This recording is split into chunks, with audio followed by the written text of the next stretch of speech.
Neste dia, que iniciamos as comemorações dos 20 anos do Sindicato dos Petroleiros Norte Fluminense e realizamos uma aula inaugural do curso de Comunicação Social da Faculdade Salesiana Maria Auxiliadora. É uma grande honra receber no auditório do Sindicato dos Petroleiros do Norte Fluminense o jornalista Paulo Henrique Amorim para a palestra de lançamento do livro O Quarto Poder, uma outra história, pela editora Edra. O Quarto Poder e uma outra história não é só um livro de memórias, como também é um livro de história, demonstrando a trajetória pouco conhecida dos meios de comunicação no Brasil, desde os primórdios, no período Vargas, passando pela criação e pelo apogeu da Rede Globo, a partir do governo militar, incluindo os bastidores de grandes momentos da história contemporânea. Lembramos que o evento será transmitido ao vivo pelo site da entidade, www.sindipetronf.org.br, e também pela Rádio NF, www.radionf.org.br.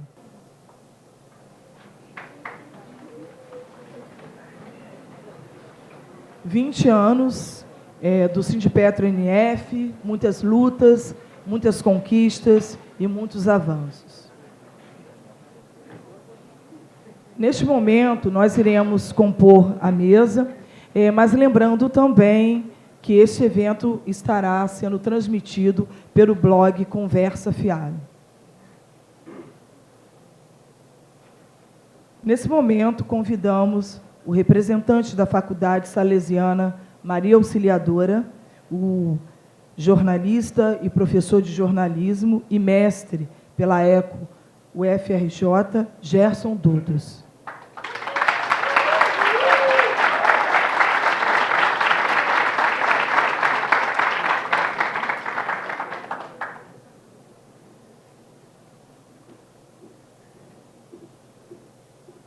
Representando o Sindicato dos Petroleiros Norte Fluminense, convidamos o coordenador do sindicato, Marcos Frederico Breda.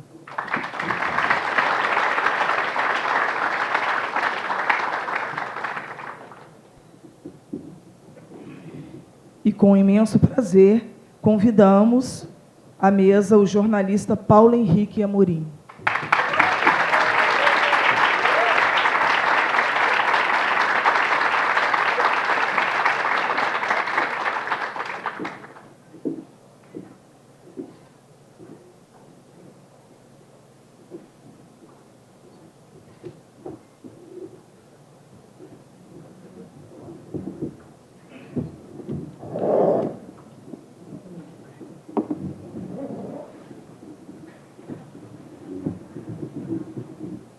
Passamos a palavra, para as considerações iniciais para o professor Gerson Dudos e, após, o coordenador do Sindipetro, Marcos Frederico Breda.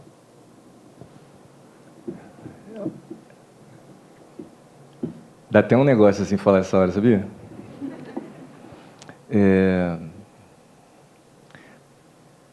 Para mim é uma alegria muito grande estar aqui do lado de um dos representantes daquilo que a gente diz para os nossos alunos, jornalismo.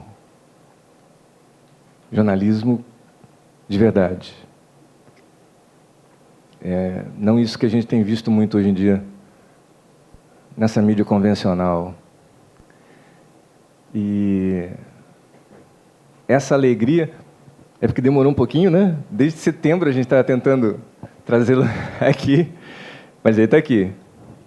E eu queria muito agradecer ao Sindipetro por essa parceria maravilhosa, agradecer a possibilidade do Paulo Henrique estar aqui. Georgia fez esse meio de campo maravilhoso aí para a gente conseguir isso. E estou muito feliz que eu estou vendo a alunada toda aqui, está todo mundo aí. Não perca uma palavra. Se quiser, gravem, tá? Porque vai ter muita coisa importante aqui. muita coisa que às vezes a gente não tem nem muito tempo para colocar nas aulas, né? Mas um dos pontos que eu queria que Paulo Henrique até pudesse falar para a gente é da absoluta necessidade que a gente tem de uma lei de meios aqui nesse país. Já passou, faz tempo da hora, a gente precisa ter uma regulamentação dos meios de comunicação, a gente precisa ter uma democratização efetiva dos meios de comunicação aqui nesse país, para que a gente tenha uma democracia melhor. Não só um jornalismo melhor, mas uma democracia melhor. Então,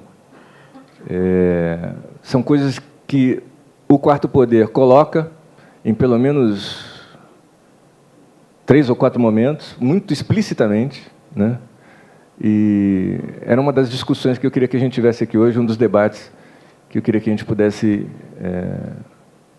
durante esse evento, conseguir ter. Obrigado, Gorito, pelo apoio. A instituição está muito feliz. Essa é uma aula inaugural, como poucas que a gente já teve lá no curso de comunicação, ter a oportunidade efetiva da presença de um jornalista como Paulo Henrique Amorim aqui em Macaé. É só isso, gente. Obrigado.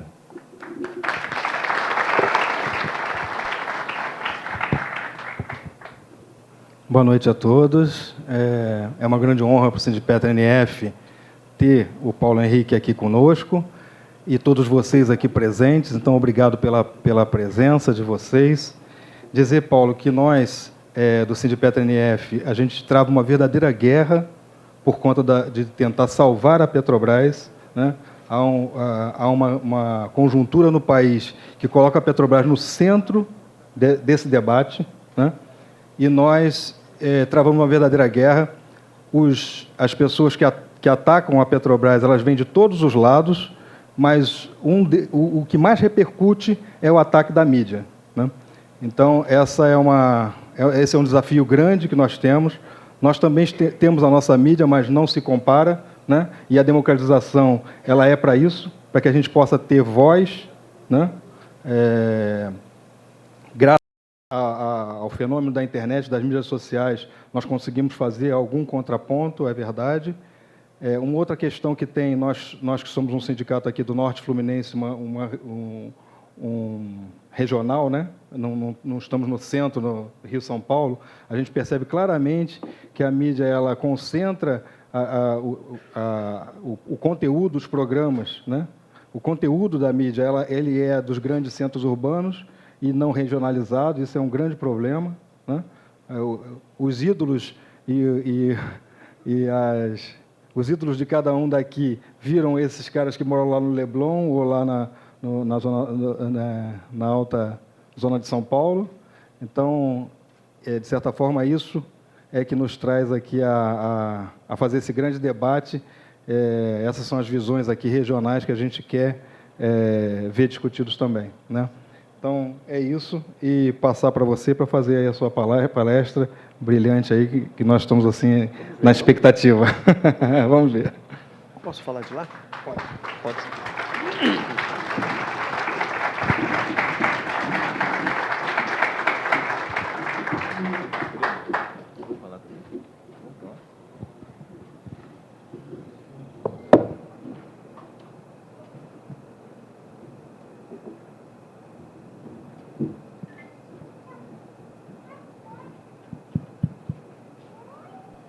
Como diz aquele amigo meu, olá, tudo bem? Boa noite. É uma grande honra estar aqui, sobretudo, e antes de mais nada, em Macaé. Quero dizer que na minha juventude passei alguns fins de semana no verão aqui na praia de Cavaleiros, na casa de um grande amigo e mestre, o ministro Evandro Lins e Silva, que era o sogro de um grande amigo meu, e o Evandro, como sabem, foi um ilustre ministro do Supremo Tribunal Federal, cassado pelo regime militar, e é ministro do grande presidente João Goulart. É uma honra também estar aqui nos 20 anos do Sindipetro, Quero agradecer esse generoso convite do Sindipetro, do Marcos Breda, e pela generosa saudação, e também o agradecimento ao Gerson Dudos por essa generosa saudação e pelo trabalho que realiza na Faculdade Salesiana. Eu, por um dever de ofício e por uma obrigação profissional, quero dirigir as minhas primeiras palavras aos meus colegas estudantes de jornalismo da Salesiana e dizer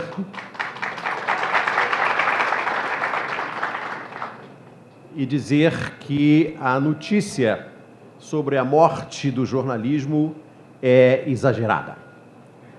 É uma notícia prematura, porque, embora hoje se possa dizer que há uma crise profunda nos meios tradicionais de mídia, sobretudo dos meios impressos, que estão efetivamente com os dias contados, o jornalismo não vai acabar, e muito menos o jornalismo de qualidade. O jornalismo de qualidade é aquele que se nutre do princípio fundamental, que é: jornalista existe para dar notícia. Jornalista é para informar. Numa sociedade democrática, o papel do jornalista é oferecer ao seu leitor, ao seu ouvinte, ao seu espectador, ao navegante do seu blog, é dar informações precisas, imparciais, para que o leitor, o espectador, usufruindo do seu direito de cidadania, poder escolher e fazer opções com liberdade. Jornalista que dá opinião é aquele jornalista que tem o seu blog assinado com o seu nome, com sua responsabilidade pessoal e jurídica, mas esse não é o repórter. Nada substitui o repórter. Nada substitui aquele que vai ao campo, que vai lá buscar a informação original, primitiva, e vai oferecer ao espectador, ao leitor, ao navegante, a informação necessária para que ele possa exercer as suas escolhas. Essa é que é a nossa função. A nossa função não é dar opinião, a nossa função é informar. E se hoje você tem menos mercado de trabalho na imprensa escrita, tem menos mercado de trabalho na TV aberta, e eu, no avião que vim para cá, li um artigo no jornal americano dizendo que está chegando ao fim até a agência de publicidade.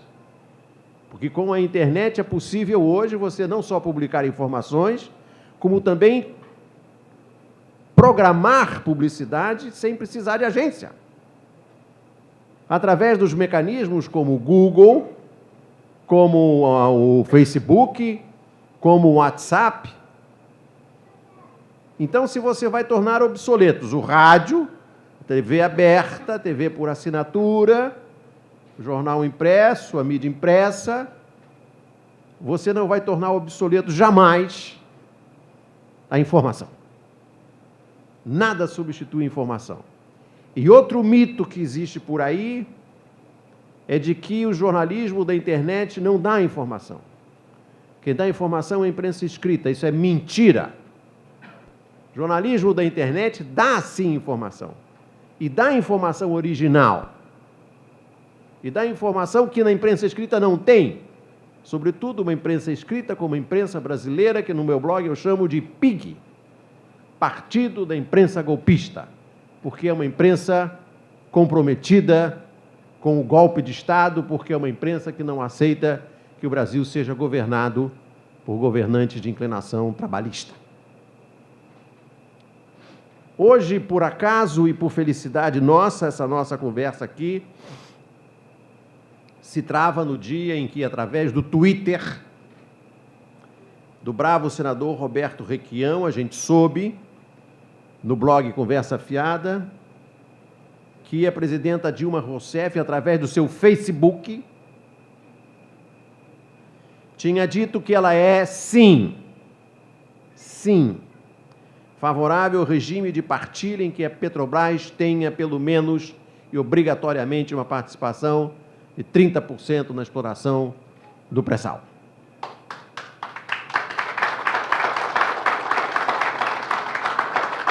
Essa é uma opinião importante. Eu conversei com o Requião Entrevistei o Requião, entrevistei o Lindenberg Farias, lá no Conversa Fiada, e os dois me disseram que se trava hoje no Congresso uma batalha feroz em torno do pré-sal.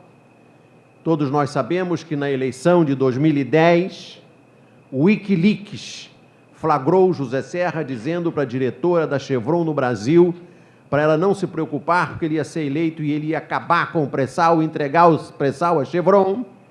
Isso é um fato histórico registrado no Wikileaks. E os dois, o Requião e o Ferraço, me disseram que a capacidade de resistência no Senado dependia muito da posição da presidenta Dilma. Àquela altura, isso foi uma conversa que eu tive com o Lindenberg Farias 3 dias atrás, ele não sabia qual era a posição da presidenta. Mas agora todo mundo sabe. Todo mundo sabe, inclusive nós, blogueiros da internet, e vocês, trabalhadores da indústria do petróleo, que têm, antes de mais nada e acima de todos os outros, a obrigação de defender o que está na lei, que é o regime de partilha e os 30% obrigatórios da Petrobras, que garantem o regime de preferência nacional. Sem os 30% da Petrobras, não há cláusula de preferência para o fornecimento de produtos brasileiros. É bom entender isso. E isso é o que o Serra e o Ferraço e o Renan querem. E não é nenhuma novidade, porque desde Vargas é isso que eles querem. O Serra, o Renan e o Ferraço ajudaram Vargas a dar um tiro no peito, são os mesmos.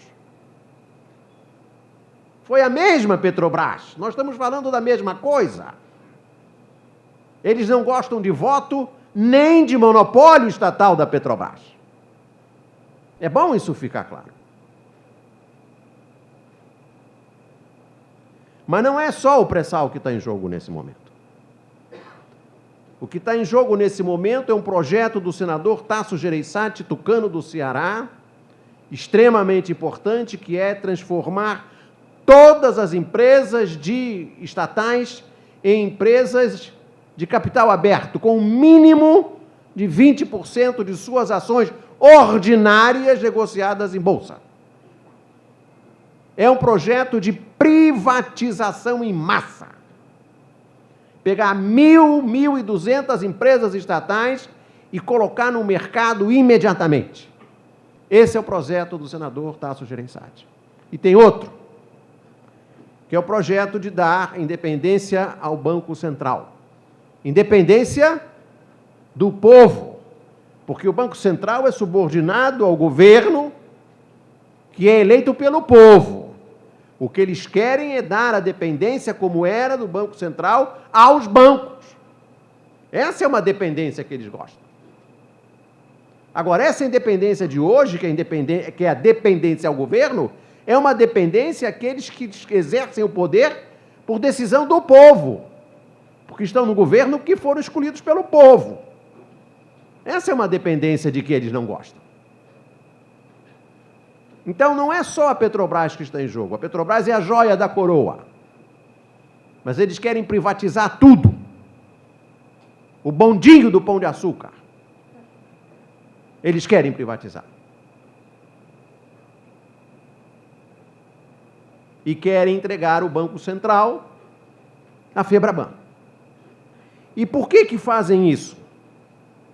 Porque vivemos um momento específico de fragilidade desse governo, provocada por uma série de circunstâncias, mas, sobretudo, por causa do efeito devastador, a partir da mídia, da Operação Lava Jato, que hoje se resume a uma agenda. A agenda da Operação Lava Jato, composta pelo juiz Moro, os delegados da Polícia Federal e os procuradores do Ministério Público, a agenda deles é, número 1, prender o Lula. Número 2, destruir a Petrobras. E número 3, destruir a engenharia nacional que serve a Petrobras. Essa, vamos falar claro, é a agenda da Lava Jato. Associada à estratégia parlamentar do PSDB de destruir a Petrobras, destruir as empresas estatais e entregar o Banco Central à FEBRABAN. É um trabalho combinado de revisão do resultado da eleição, de fazer o que eles iam fazer se ganhassem a eleição, e não ganharam. E por que eles conseguem isso? E por que conseguem chegar perto desses objetivos? Porque eles têm o controle da mídia. Porque eles têm o controle da opinião pública, da agenda. Está no ar, no Conversa Fiada, e vai ao ar amanhã, a segunda parte de uma entrevista muito importante que eu fiz com o professor Gessé Souza, professor de Ciência Política e hoje presidente do Instituto de Pesquisas Econômicas Aplicadas do IPEA, subordinado ao Ministério do Planejamento, que tem um livro muito importante sobre os batalhadores, aqueles que se beneficiaram da política de ascensão social da nova classe média brasileira, a partir do programa educacional do presidente Lula, porque o sociólogo foi presidente 8 anos e não abriu uma universidade no Brasil, não criou uma Pronatec. O livro do professor Gessé e essa entrevista que me deu demonstram claramente que, para ele, o pecado capital dos governos do PT foi não fazer uma lei de comunicação de massa.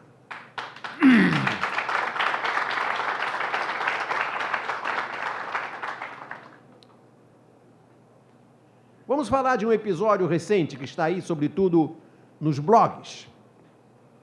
Os blogs tomaram a dianteira e tratam desse assunto de uma forma que constrange o PIG, constrange a Folha, constrange a Globo, que é a revelação, com todas as letras, da relação adúltera do presidente Fernando Henrique Cardoso com uma jornalista da TV Globo chamada Miriam Dutra.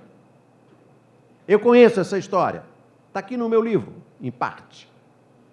Eu trabalhei com a Miriam Dutra e convivi com a Miriam Dutra sentada no colo do Fernando Henrique Cardoso no restaurante Piantella, em Brasília. Eu vi isso. Ninguém me conta.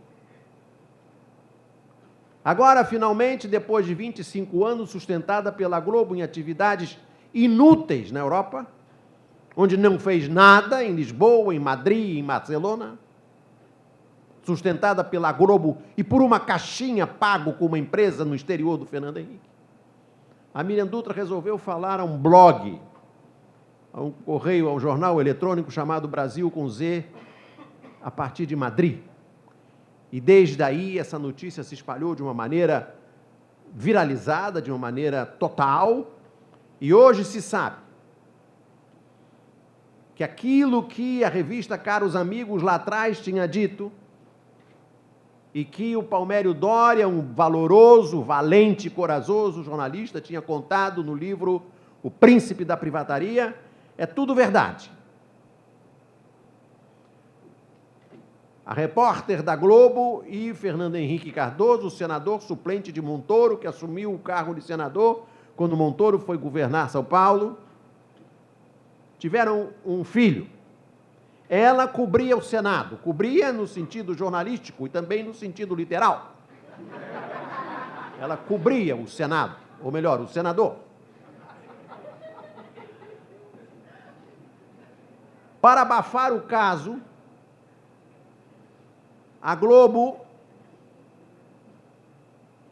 através do diretor de jornalismo da Globo, chamado Alberico Souza Cruz, responsável pela edição do debate Lula-Collor, que levou o Collor à eleição, com a participação dos ministros José Serra e Sérgio Mota, montaram um sistema para abafar o caso e mandar a Miriam Dutra para Lisboa, sob a proteção do então embaixador do Brasil em Lisboa, Jorge Bornhausen. para não dar nenhum problema para o então candidato à presidência da República, o Fernando Henrique Cardoso combinou com o então diretor de redação da revista Veja, que ela chama de Mário Sérgio Conde, com D de dado, Mário Sérgio Conde, na entrevista que deu ao Brasil com Z,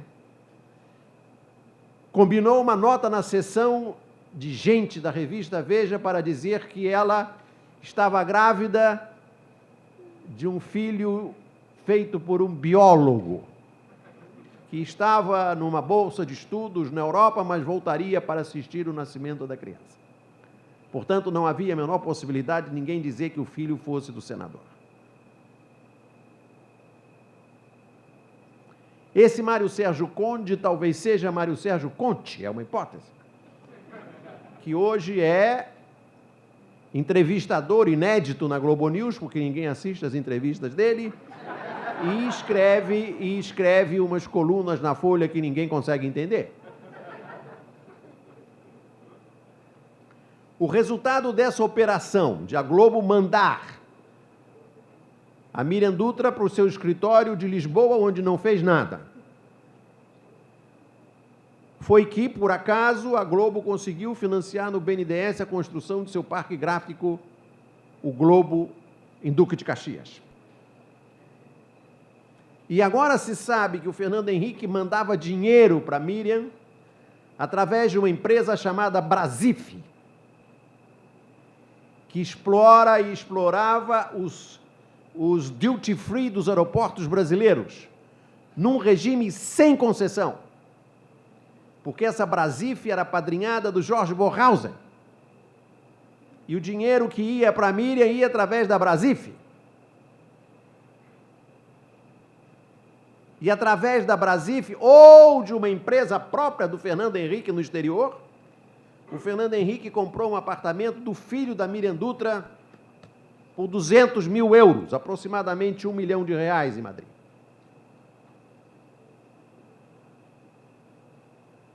Acontece que o Fernando Henrique, a certa altura, resolveu, depois que saiu da presidência da República,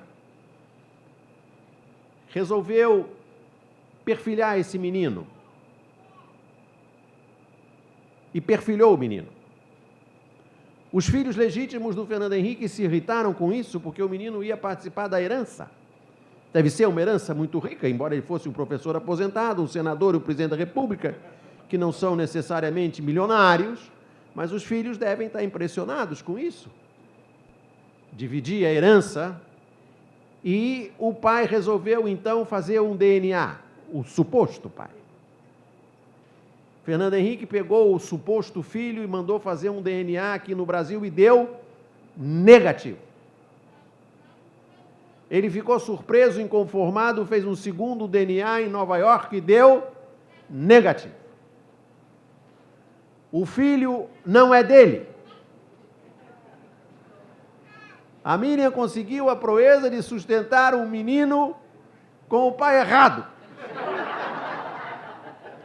E o Fernando Henrique é aquilo que a gente sabe com dupla certificação. Ele é 2 vezes isso, com a certificação nacional e internacional.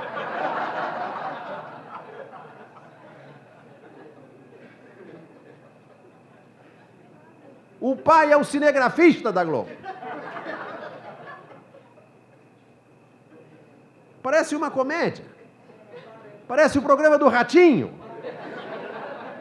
Mas não é, é a história da República Brasileira, da apropriação do Estado brasileiro por uma elite predatória, que faz isso com o apoio e a cumplicidade da Globo, da Veja, de toda a imprensa, que jamais tratou de um assunto que em Brasília era público e notório. Todo mundo via a Miriam sentada no colo do senador. E quando ela resolveu ficar quieta, ganhou de presente um apartamento em Brasília, um apartamento maior. E quem fez a mudança foi uma caminhonete da Globo. E a certa altura caiu a cama. E aí o rapaz da Globo que fazia o transporte gritou: cuidado, caiu a cama do senador! Não é engraçado. Não é engraçado. É uma história sórdida. Sórdida. Não porque ele tivesse um amante, não porque ele fosse adúltero e ela fosse uma moça de vida independente, mas por causa dessa ligação estrutural entre um senador e um presidente da República e a mídia brasileira. E é por isso que o Fernando Henrique, ao entregar o governo ao Lula, exigiu uma transição civilizada. A expressão é do Fernando Henrique: vamos fazer uma transição civilizada. E o Lula caiu na armadilha dele. A transição civilizada significava abafar o caso, abafar a privataria. E a Brasif? Vamos atrás dessa Brasif. A blogosfera vai atrás dessa Brasif. Qual a relação da Brasif com o Fernando Henrique? Que negócio é esse de dar um apartamento para um suposto filho de 300 mil euros na Europa? Como é que esse dinheiro chega lá? De onde vem esse dinheiro?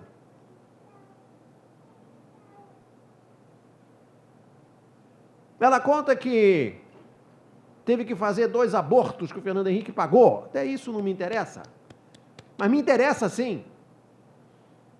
Que o Serra acusou a Dilma de ser a favor do aborto. E a mulher dele fez aborto no Chile. E aqui os dois hipócritas, falsos moralistas, tartufos, dizem que a Dilma é a favor do aborto. E eles fazem aborto. A mulher do Serra fez aborto e a Miriam Dutra fez 2. Não me interessa quem faz aborto, mas me interessa porque isso entrou na campanha eleitoral.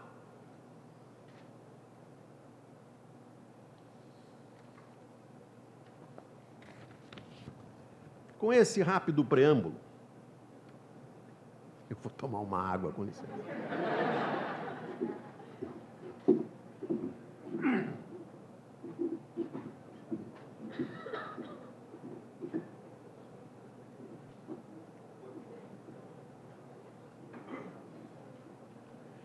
Vamos falar um pouco do Quarto Poder. Esse livro é o resultado de 4 anos de trabalho em que eu comecei a reunir a minha experiência como jornalista profissional, como repórter, e depois adicionei esse primeiro rascunho, esse primeiro livro, o resultado de algumas caixas que eu consegui finalmente reunir na minha casa com as minhas anotações de repórter. Eu sou um repórter que prefere trabalhar com anotações em caderninho e eu ia jogando isso pelos cantos até que uma vez eu consegui contratar um jornalista profissional que organizou tudo direitinho e eu pude ver aquelas anotações que eram mais relevantes do ponto de vista da minha tentativa de contar a história de como se deu a construção da indústria comercial da televisão brasileira e a ligação entre o poder e o PIG. Eu começo contando, por exemplo, uma conversa que eu tive com o presidente Juscelino Kubitschek. Vocês já perceberam que eu não sou tão velho assim. E eu entrevistei o Juscelino depois que ele saiu do poder, e não no poder. E ele me contou que um dos motivos pelos quais ele mudou a capital para Brasília é porque, quando ele saía da área de trabalho do Palácio do Catete para a área residencial... obrigado.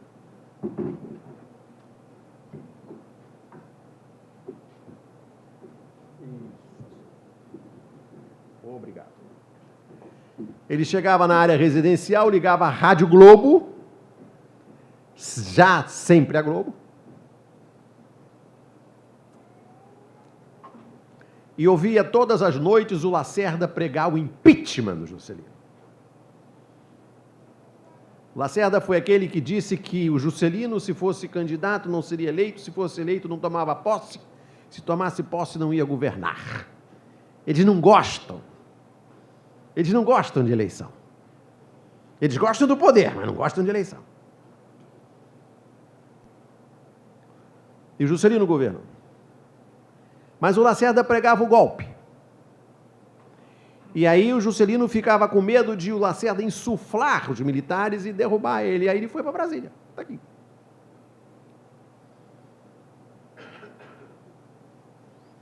Todas as noites o Lacerda pregava o golpe contra mim.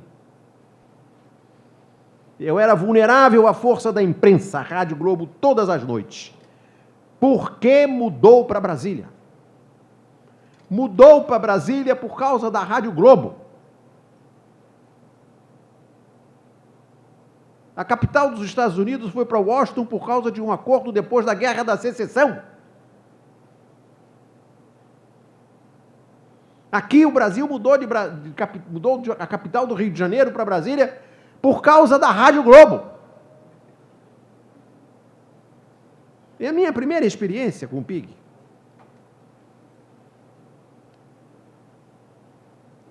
Eu conto algumas histórias, por exemplo. Quando se soube que Antônio Carlos Magalhães, que serviu com empenho e lealdade à ditadura, seria o ministro das Comunicações, Ulisses Guimarães, presidente do PMDB, disse a Tancredo Neves: hoje o PMDB rompe com você. É inadmissível que seja o Antônio Carlos. O PMDB vai romper com o teu governo.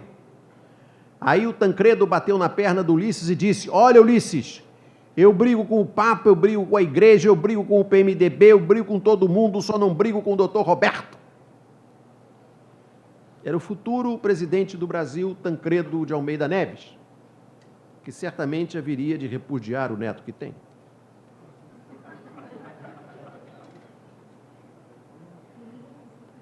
Eu participei da nomeação de Maílson da Nobre, ministro da Fazenda do governo Sarney. Eu era editor de economia da Rede Globo de televisão. O Sarney nomeou demitiu o então ministro da Fazenda, Bresser Pereira.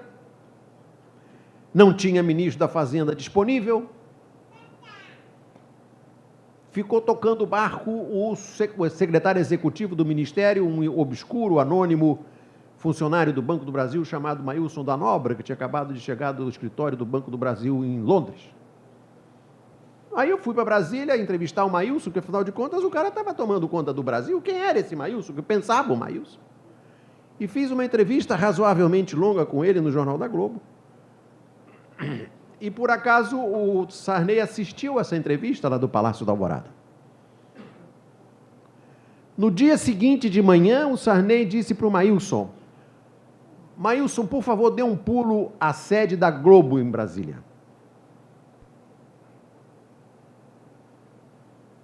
Maílson foi à sede da Globo e lá foi recebido pelo Dr. Roberto. Dr. Roberto sabatinou por 1h30. O Maílson não entendeu nada. Pegou o carro oficial, voltou para o palácio, para o ministério. Naquela altura não tinha nem celular, não tinha WhatsApp. Ele chegou no gabinete, a secretária disse: parabéns, ministro. Ele não entendeu nada. Como ministro?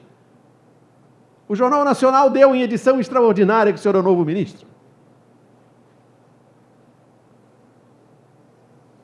O Roberto Marinho nomeou o Maílson. Ele gostou do Maílson. Pode nomear, Sarney. E o Sarney nomeou. Eu entrevistei um grande amigo do Dr. Roberto. Ele tem mais ou menos a mesma idade do Dr. Roberto e eu, um pouco mais moço, e eu assumi com ele o compromisso de não identificá-lo. Seria uma entrevista off the records, como a gente diz em jornalismo. Eu não poderia tomar notas na frente dele, nem gravar, nem fotografar, nada. e só podia identificá-lo depois que ele morresse. Como ele já está com uma certa idade, eu espero que na segunda edição eu possa dizer quem é, porque ele seguramente está para bater as botas. Mas ele resolveu me dar uma entrevista para falar do amigo, e como eu não podia entrevistar o Dr. Roberto para o meu livro, então eu resolvi entrevistar um dos seus melhores amigos. Pode-se dizer que o Roberto Marinho co-governou o Brasil no governo Sarney? Não. Co-governou, não. Ele governou o Brasil. E ele tinha consciência absoluta desse poder. Aí eu perguntei, mas ele não procurava dissimular? Ele não se sentia encabulado com isso? Não. Ele reagia a isso com a maior naturalidade. Isso era o que tinha que ser. Era assim porque era. O Brasil era assim. Ele tinha a TV Globo, o Globo, e eles mandavam no Brasil, e o Sarney sabia disso.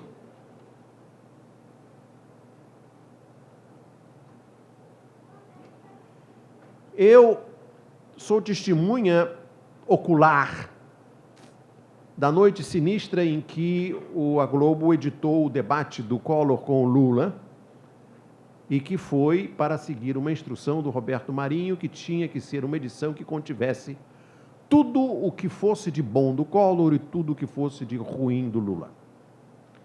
E assim foi feito por esse rapaz, esse Alberico Souza Cruz, que é padrinho do suposto filho do Fernando Henrique, o padrinho do filho do cinegrafista.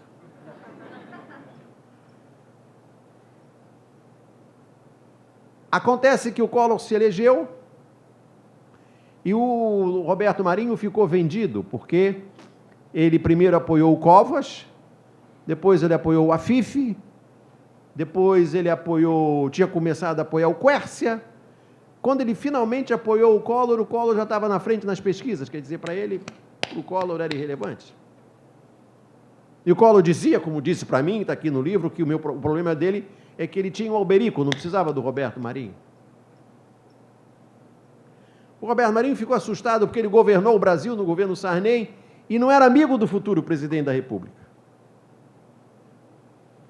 Aí ele precisou nomear o Alberico diretor de jornalismo. Esse é o Alberico, o padrinho. E derrubou o Armando Nogueira, que foi aquele que, com o Boni e Walter Clark, fundou a Rede Globo de televisão e deu à Globo, ao jornalismo da Globo, um padrão de qualidade indiscutível. Na véspera do Armando Nogueira cair, na véspera, por acaso, quando o Jornal Nacional acabou, o Armando me ligou, lá na redação do Jornal Nacional, e me chamou para subir na sala dele. Armando tinha fotofobia, ele sempre trabalhava com luzes semi-apagadas, a sala dele parecia uma boate, tudo escuro, óculos escuros. E aí ele desabafou comigo dizendo que ele ia cair, que havia uma conspiração do Dr. Roberto, do Collor, para derrubar ele, para entregar o jornalismo da Globo a uma pessoa de confiança do Collor, que seria o Alberico. E aí o Armando me fez uma revelação que eu considero um dos pontos altos do meu livro. São muitos, evidentemente. Que é as instruções básicas que o Roberto Marinho deu para ele dirigir o Jornal Nacional. 3 instruções. Tenho ordens do Dr. Roberto que são verdadeiras epígrafes de livro. Mal sabia o Armando que eu ia usar como se fossem epígrafes no meu livro. A primeira instrução é uma instrução muito clara. Vocês perceberão logo a natureza da instrução, que é: Armando, não quero preto nem desdentado no Jornal Nacional. Não pode ser mais claro, né? A única exceção era o Pelé. Não quero preto nem desdentado. Ou seja, pobre não entra. Segunda instrução. Segunda instrução para o Jornal Nacional. Se o Brizola se jogar debaixo de um trem para salvar uma criança, Se a criança se salvar e se o Brizola morrer, mesmo assim você tem que me consultar para saber se pode ou não dar o nome do Brizola no Jornal Nacional. Se você substituir aqui Brizola por Lula ou Brizola por Dilma, essa ordem continua em vigor até hoje. E aí a primeira ordem aqui em cima, aqui, preside a relação do patrão com o seu diretor de jornalismo, que é assim. O Roberto Marinho não se referia à TV Globo. Ele chamava a TV Globo de O Globo. Porque para ele o jornal O Globo tinha precedência sobre a TV Globo. Ele se criou, se formou no jornal.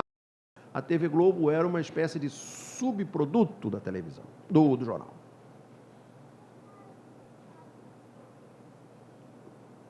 Essa é a instrução básica que orienta o PIG de uma forma luminosa, lapidar. Armando. O Globo é o que é, mais pelo que não deu do que pelo que deu. Ou seja, é a política da interdição, a política do bloqueio, a política da censura, a política da seletividade, a política que esconde o filho da Miriam Dutra, a política que esconde o senador e o presidente que manda dinheiro por uma empresa de características provavelmente ilegais para o exterior, em conluio com a maior rede de televisão do Brasil. Essa é a imprensa brasileira. A imprensa da censura, do bloqueio do preto, do desdentado, do Brizola, do Lula, da Dilma, de vocês. De vocês. A Globo é o que é pelo que não deu, pelo que impediu, pelo que calou. Eu tenho aqui uma anotação também que considero histórica. Fernando Henrique Cardoso, ministro da Fazenda, não tinha ainda o Plano Real. O presidente Itamar Franco, autor do Plano Real, de que o Fernando Henrique se apropriou através da imprensa. A imprensa, a Globo, fez o Fernando Henrique pai do Real. O DNA do Real mostra que ele não é o pai. Não é um cinegrafista, é o Itamar. Não existia o Plano Real. Mas o Fernando Henrique precisava se desincompatibilizar do Ministério da Fazenda e precisava ir a Washington receber a bênção dos banqueiros do FMI para um plano que ainda não estava feito. E ele foi ao FMI ter uma reunião com o diretor-geral do fundo, um francês chamado Michel Candecis, com um papel em branco na mão. Olha, isso aqui vai ser o Plano Real. E ele teve uma reunião na sede do FMI com o Candecis e o líder, o chefe do Comitê dos Bancos Credores do Brasil, o vice-presidente do Citibank, chamado Bill Rhodes. E eu fui cobrir. E tenho aqui as anotações. Muitos outros foram cobrir, mas eu não sei se todos anotaram. Está aqui no livro. Ao sair, o Michel Candecis, às 18h20, disse, eu perguntei, o senhor vai aprovar o plano que ainda não está pronto? Oui, sans hésitation, très favorable. Cardoso, muito trabalho a fazer, mas não longe um programa. Vai atacar a raiz dos problemas. FMI pode facilitar para concluir uma negociação com os bancos. Très favorable. Oui, oui, oui. Aí saiu lá de dentro o vice-presidente, o presidente do Comitê dos Bancos Credores, o Bill Rhodes. É interessante. É uma reunião do FMI com o ministro da Fazenda do Brasil, o ex-ministro, futuro candidato a presidente da República, e o credor. Me permitam as senhoras aqui presentes, mas é uma espécie de suruba financeira. É um homenagem. Aí o Bill Rhodes sai da reunião positivo. Sempre confiança FHC.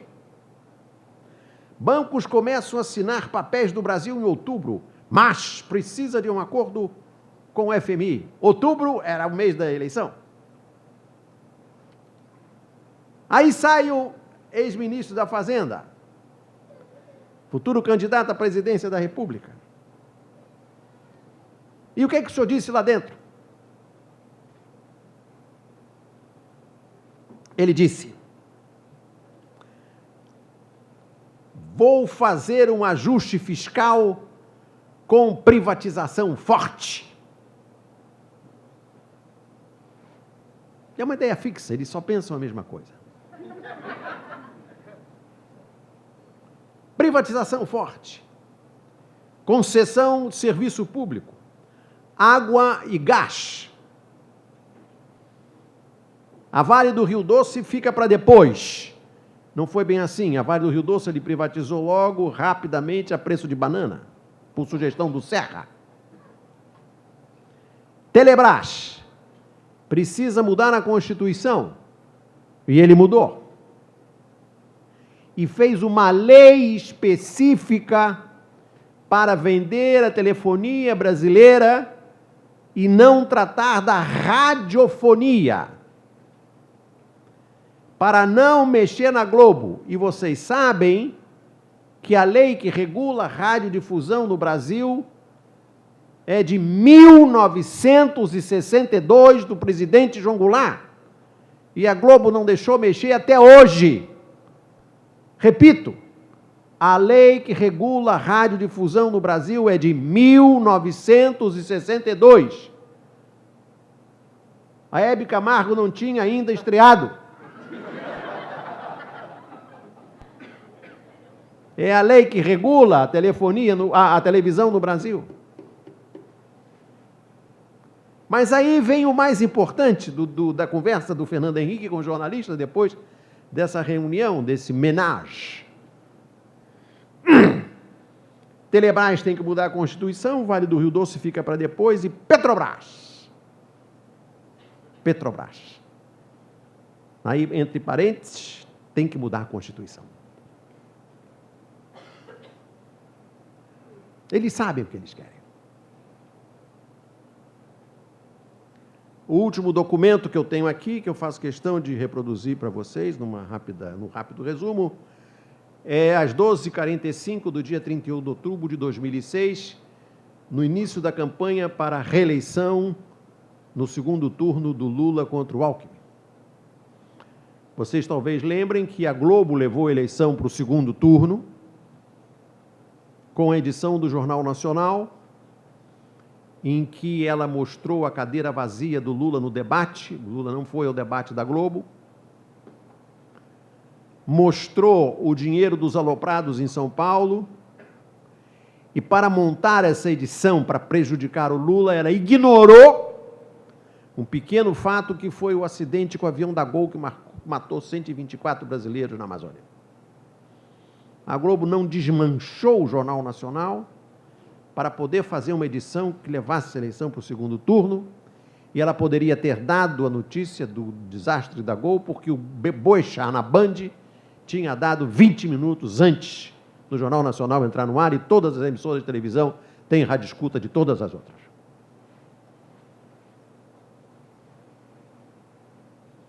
Eu publiquei no site Conversa Fiada uma matéria dizendo que a Globo tinha dado o golpe do primeiro turno, agora faltava o golpe do segundo turno. O Mino Carta, na Carta Capital, naquela altura, tinha também um blog e escreveu a mesma coisa. A Globo foi para o golpe no primeiro turno. A Globo levou a eleição para o primeiro turno, para o segundo turno. Aí, nesse dia, 31 de outubro de 2006, às 12h45, eu recebo um telefonema do presidente Lula. Ele estava no gabinete, no estúdio do João Santana, preparando a campanha do segundo turno. E diz assim: parabéns, você e o Mino prestaram um serviço extraordinário. Desvendaram a maracutaia. Vingança, ponto de exclamação. Eu não me lembro em que contexto eu anotei essa palavra vingança com ponto de exclamação, mas a gente pode imaginar. O João Santana te fala: eu não posso agora conversar por telefone, mas eu vou te ligar para a gente discutir a democratização da imprensa.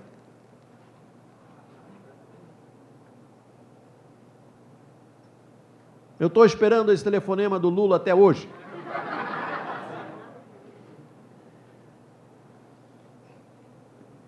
E me lembro do Leonel Brizola. Quando candidato à presidência da República, em todos os programas do horário eleitoral, o Brizola dizia: quando for eleito, na primeira manhã do primeiro dia, a primeira coisa que farei será questionar aquele monopólio.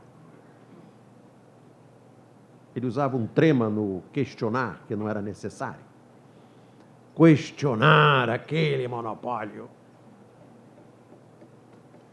Quando eleito em 2002, a primeira coisa que o Lula fez foi sentar na cadeira do Jornal Nacional ao lado da Fátima Bernardes, que naquela altura ainda não vendia presunto.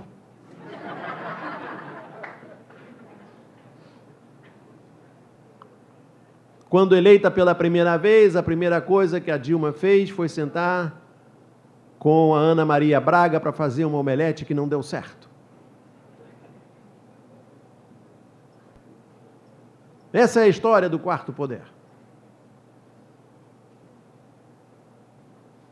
É a história de uma fraude. A história de um DNA que ficou em segredo por 25 anos e que envergonha a democracia brasileira. Muito obrigado.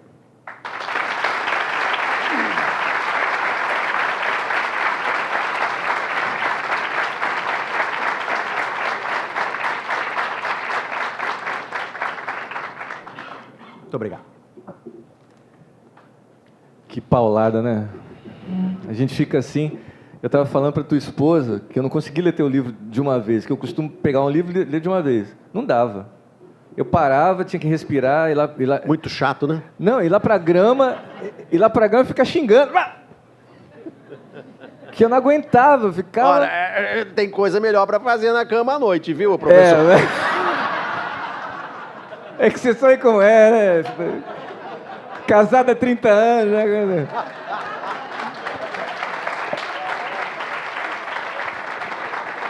Gente, olha só. Eu vou abrir para o debate, né? Os caras fazerem umas perguntas para você, vô.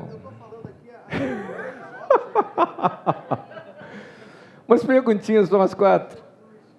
Pode ser? Então vamos embora. Perguntas, por favor. 2 aqui já.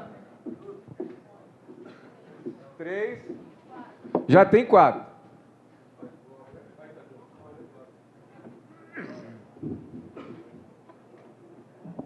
Eu peço que, por favor, se identifiquem. Oi. Boa noite a todos. Boa noite. Sou Tadeu, diretor do Sindipet NF. Paulo, um prazer ter você aqui. Muito obrigado. Foi um Eu, prazer como estar com juventude, tenho que confessar que eu sou seu fã desde o início. Muito obrigado. Quando começou a Conversa Fiada lá no IG, por causa de uma comunidadezinha do Orkut, eu comecei a tirar as vendas do monopólio da mídia, graças a você. Muito obrigado. E pessoalmente peço a liberdade a todos aqui para lhe agradecer por causa disso. Muito obrigado. Eu sei que você conhece bem a fundo todos os ataques que a Petrobras sofre e o seu resgate histórico é interessantíssimo. Estou doido para poder ler seu livro, as partes que eu ainda não vi, porque já tive curiosidade de ver. Mas lê durante o dia. Hã?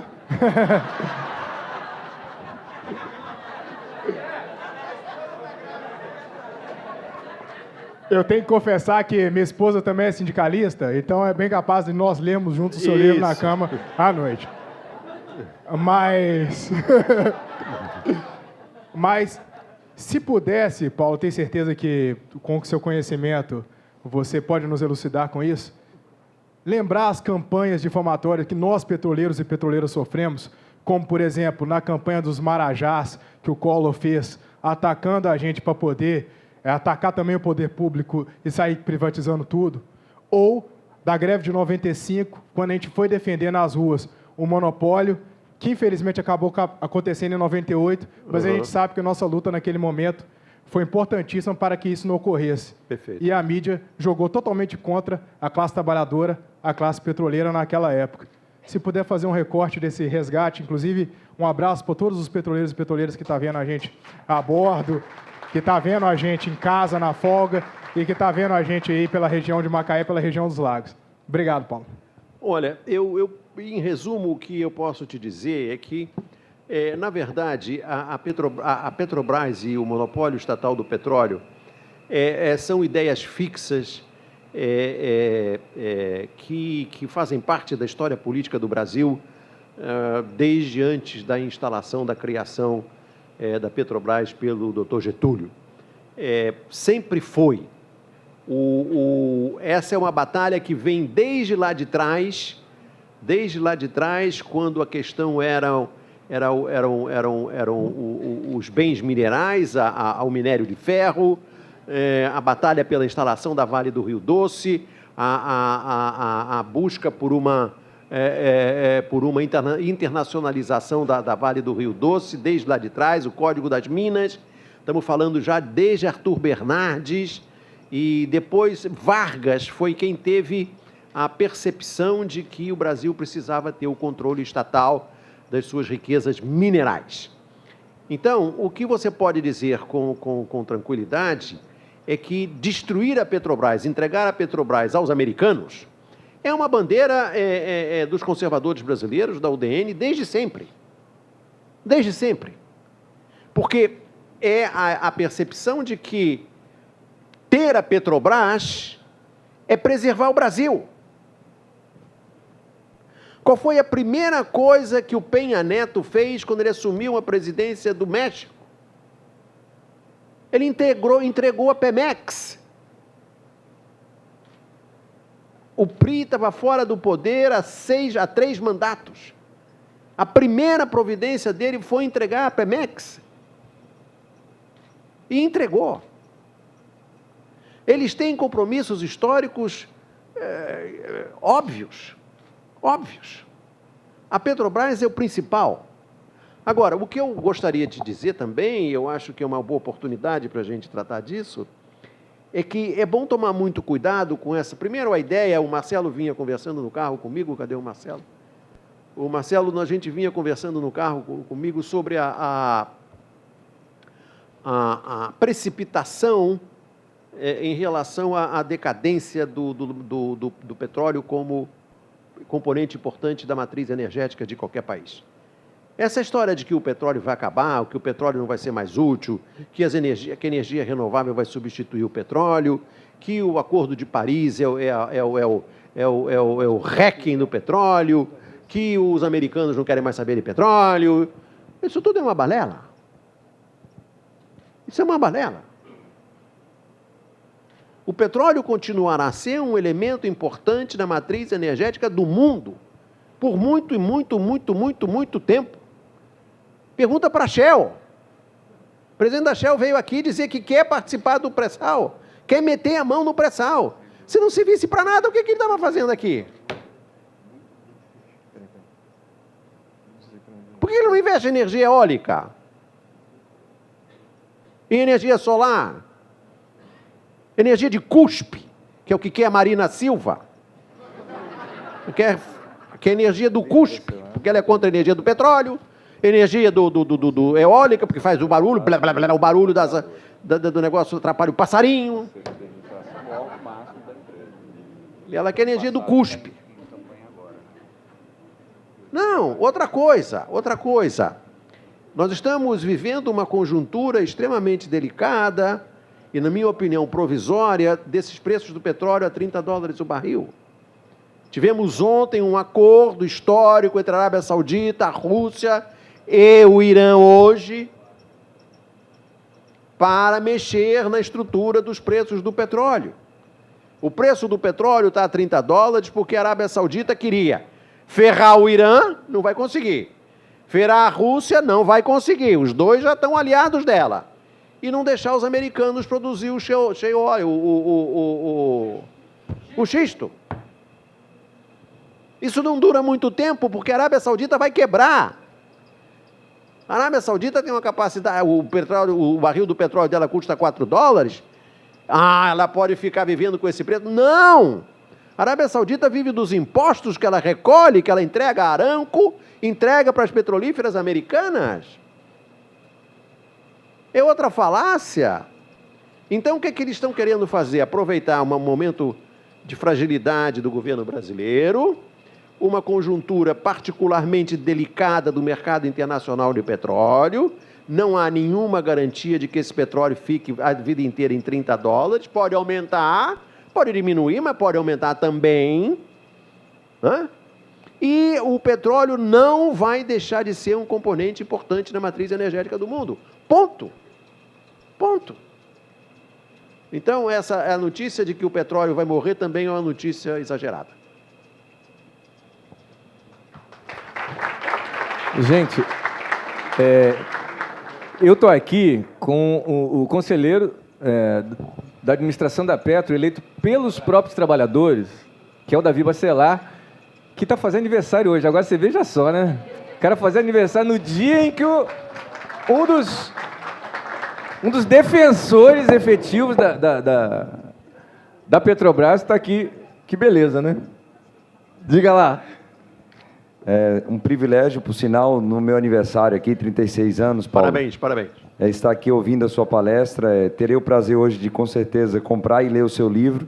E espero, sem dúvida alguma, que os cidadãos e cidadãs aqui de Macaé, os petroleiros e petroleiras que estão nos acompanhando aqui via internet, também tenham esse privilégio, até porque, infelizmente, nesse ano 2016, estamos, sim, sofrendo essas ameaças que você trouxe aqui para a gente. Então, fica aqui o agradecimento, assim como trouxe aqui o Tadeu, pela formação política que você tem nos dado a essa juventude, a nova geração que tem chegado, sim, ao movimento sindical petroleiro. Muito obrigado. Obrigado a você. Obrigado. Segunda pergunta, hein? Boa noite, Paulo. Meu nome é Heitor, trabalho na Petrobras. E eu queria falar sobre fazer uma pergunta, né? Fazer uma pergunta sobre a comunicação da Petrobras. A Petrobras, na sua intranet, tem um serviço de multiclip. Multiclipping. Pega as notícias diárias de vários meios, principalmente da grande mídia, e linka, e as pessoas vão lá, acessam e veem as notícias. Só que todas as notícias, né, quer dizer, a maioria, é dos Estadão, Veja, Folha, Globo, coluna da Urubóloga, Merval, Noblar, e você acredita que se quiser, até do Reinaldo Azevedo. A minha pergunta eu costumo falar que isso é um exercício de autoflagelação da Petrobras, que é só porrada que esses caras dão na gente. A única coisa, às vezes pinga um link da CIF e às vezes um do CAF. Já escrevi até um e-mail para a comunicação pedindo para dar espaço para o contraponto. Cafezinho, conversa fiada, tijolaço, fórum, o que mais? Sobretudo, na minha opinião, o tijolaço, que é o melhor jornalista brasileiro em matéria de petróleo, que é o Fernando Brito. Aí os funcionários acessam as notícias, lê aquelas porcaria toda, ficam deprimidos, porque só envergonha a gente aquelas notícias mentirosas, né? E é isso. O que a gente pode fazer para mudar essa cabeça da comunicação da Petrobras? Meu amigo, você que é da Petrobras, pergunta para mim.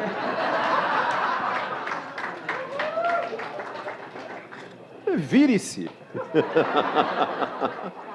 E o Conversa Fiada agradece se eu puder aparecer lá de vez em quando. Já viram, vamos ter que se organizar aí nessa... Terceiro? Paulo, boa noite. Pois não. Eu sou da Salesiana, segundo período, meu nome é Glaucio. Tá. Para mim é uma honra poder estar aqui no auditório, prestigiando essa Muito palestra. obrigado.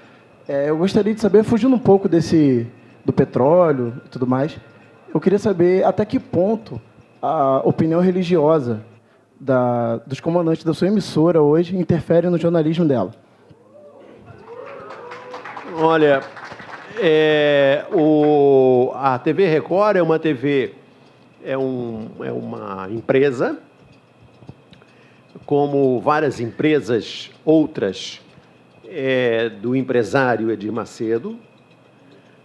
Embora a TV Record, obviamente, divulgue e veicule informações de interesse da Igreja Universal, Edir Macedo é o líder da Igreja Universal, não existe nenhum tipo de interferência, nenhum tipo de restrição, nenhum tipo de imposição no trabalho jornalístico feito pela Igreja Universal.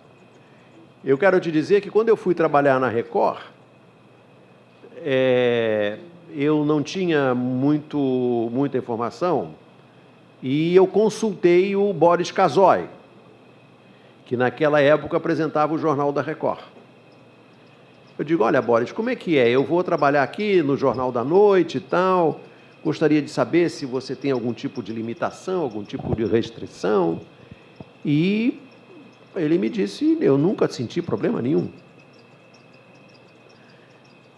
Isso foi importante para eu ir trabalhar lá, porque o Boris estava trabalhando lá há anos. E eu quero te dizer uma outra coisa. Nenhum jornalista da Globo pode ter blog. Eu tenho, a Zenha tem, o Rodrigo Viana tem, e vários outros profissionais da Record têm. E esse livro aqui, que ao chegar ao período de Natal, tinha colocado nas livrarias brasileiras já aproximadamente 40 mil exemplares. Eu não apareci em nenhuma lista do PIG, nem da Veja, nem da Folha, nem do Estadão, nada. E nós estamos vendendo muito bem, e devo isso em boa parte à cobertura que a Rede Record me deu. Se eu posso te responder a pergunta.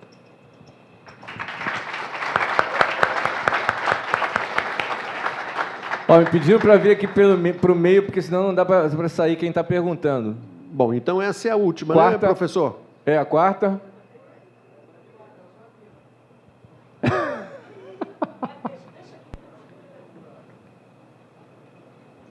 Paulo Henrique, Uhum. PHA, Você é o... Delson Lima. Qual é a sua? Que apito o senhor toca? Olha só, brasileiro, Brasileiro. contribuinte, consumidor, cidadão. Dizer para você que é uma alegria, Você uma é da honra... Petrobras, não? Sou aposentado. Dizer para você que é uma alegria, uma honra estar aqui. Muito obrigado. É chover no molhado. Também acho. Eu acho que todos nós estamos aqui porque você é importante. Obrigado. Eu, quando ouvi hoje, eu cheguei aqui no sindicato e vi o cartaz, eu digo, não posso perder essa palestra de maneira nenhuma. Mas eu quero Gostou ou não? Gostou? Muita coisa. É assustador ouvir tantas coisas que a gente jamais imagina que sejam possíveis de acontecer. Tipo, que um cara como aquele doutor Roberto governou o Brasil, cara. Sem brincadeira, eu acho que isso, todos nós temos que levar lá para fora e falar com todos os colegas da gente, vizinho, porque isso é uma coisa estarrecedora. É quase que, não vou dizer inacreditável, porque sua palavra tem muito valor. Você entendeu? Agora, que assusta, você é um camarada como eu, com mais de 60 anos, ouviu tomar conhecimento disso. Jamais eu imaginei, apesar de ver como as coisas eram conduzidas naquela época. Paulo, permita-me lhe chamar. Claro. Eu vi a Companhia Siderúrgica Nacional, no início da minha carreira como técnico de construção e montagem, que na época não era, eu era simples técnico de edificações. A Companhia Siderúrgica Nacional produzia 400 mil toneladas ano de ferro, de aço. O primeiro plano de expansão, do qual eu estava lá participando nos anos 70, foi para 800 mil. Depois para 1 milhão, se eu não me engano, para 2 milhões. Resumindo, no final, ela foi entregue, doada, de mão beijada, produzindo 4 milhões de toneladas para United States Steel. Entendeu, Paulo? Eu tive o privilégio, graças a Deus, eu tive uma sorte de trabalhar em boas empresas. Eu participei da construção de Angra 1. Está compreendendo? Eu, no início da carreira, sempre fui projetista. E depois eu entrei na área de técnica, para ir para o campo. E, para não tomar muito do seu tempo, o que eu quero te falar é o seguinte.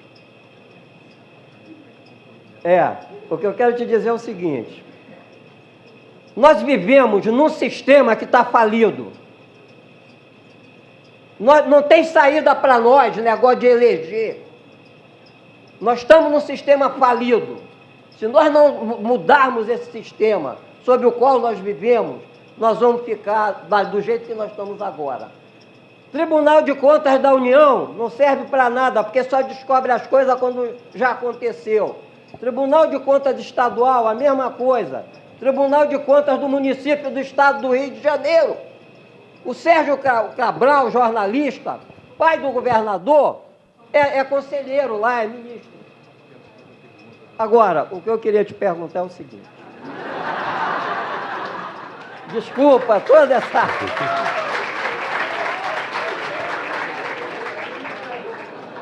Como é que você vê o senhor Ali Camel, hoje, como nos principais responsáveis por tudo que você falou aí, da partido da imprensa golpista? Que eu acredito que agora, aproveitando a onda aí, que nós estamos para fundar Partido Manancial, Partido de Defesa do Consumidor, Partido da Mulher Brasileira. Isso é uma brincadeira, né, cara? Deixa eu só adicionar um elemento para aumentar, se é possível, a sua indignação. Eu não sei se... Está pesada. Eu não sei se todos aqui presentes acompanharam essa estapafúrdia ação da Operação Lava Jato com relação a um apartamento que o Lula não tem no Guarujá. Assim como o Fernando Henrique não é pai do filho da Miriam, o Lula não é dono de um triplex no edifício Solaris, no Guarujá. Mas o juiz Moro decidiu que, como tem ao lado do triplex, que não é do Lula, uma mulher que provavelmente lava dinheiro, o Moro decidiu mandar a Polícia Federal investigar o regime de propriedade e aquisição de todos os moradores e proprietários naquele prédio, que são, na maioria absoluta, bancários aposentados que compraram seu apartamento na cooperativa dos bancários de São Paulo, a Bancop. Muito bem. O que aconteceu? Essa senhora, que é dona desse apartamento, ao lado do apartamento que não é do Lula, faz parte do capital de uma empresa que é dona de um triplex dos filhos do Roberto Marinho. Numa área de proteção ambiental Em Paraty, no litoral do Rio de Janeiro, lá perto de Angra 1. Um triplex, aqui você não chega. Porque você só pode chegar lá ou de helicóptero ou de navio. É todo cercado. E tem uma proteção de boias em que só entram barcos autorizados. E é uma propriedade na praia que tem guardas pessoais privados. É uma praia pública privada. E destruíram a Mata Atlântica toda. E não são os donos. Os donos são aqueles que são vizinhos do apartamento que não é do Lula. Agora eu te pergunto,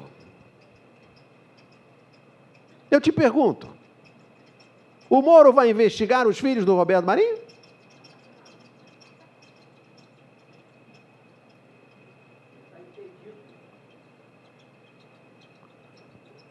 Vamos jantar, não? Vamos? Alicama é um coitadinho. A vida é dura. A vida é dura. Ainda tem os autógrafos. Como é que é? A vida é dura, ainda tem os autógrafos. Vamos lá. Olha só. Como diz aquele amigo meu, boa noite, boa sorte.